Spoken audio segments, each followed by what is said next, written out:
done because people are nervous about them transporting. I have a question about that interdepartment transport, and like I'm trying to picture, say, the size of the oxygen cylinder needed to support that. So how long would you say you would like to be able to have them on this portable high flow therapy? Is it like half an hour, a couple hours, more than a day? I mean, and most times, once they plug into once they get to their location where they're going to get that diagnosis done, they'll be able to plug in. I feel like total transport time probably would be, I'd say, 30 to 45 minutes. Because even let's say in the pre-hospital transport environment, most of the rigs and helicopters have large cylinders that you can plug into. Oh, I see. Okay. That's helpful. All right.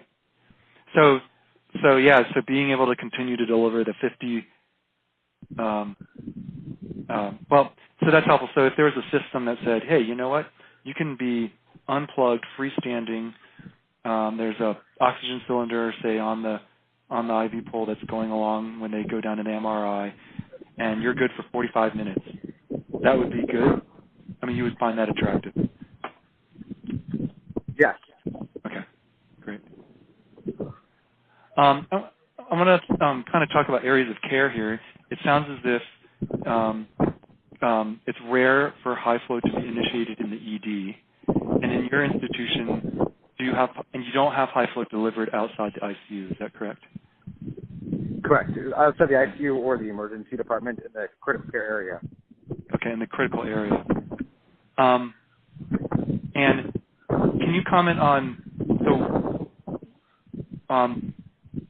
is wall air and things like that available outside the ICU? You mentioned that it would be beneficial to be able to move patients out of the ICU into a lower acuity unit.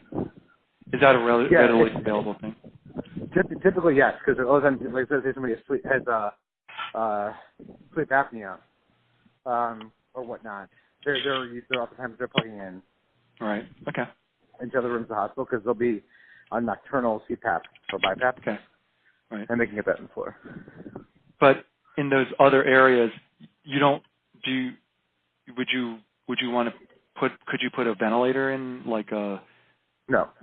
Okay, you couldn't do that. Okay, so you'd want a dedicated high flow unit. Is that correct? Yes. Yes. And could you install what you use today in the ED, sort of this sort of more makeshift unit, or would you want to have kind of dedicated sort of manufactured hardware for that use if you were to use it, say, on the floor?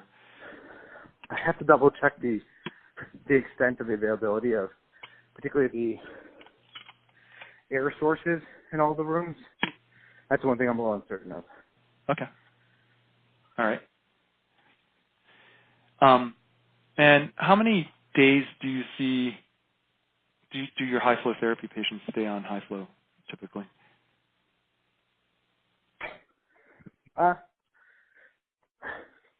So most commonly 24 hours. 24 hours, okay. And we have just like 3 minutes left tonight. Do you have any parting comments or any wishes that you have about the high flow therapy that you want to share so that we can take that into account?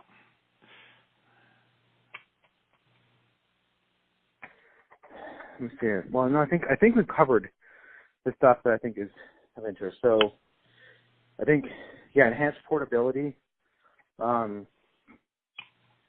It had as you mentioned, if it had to ran off of its own power source to enhance that portability, and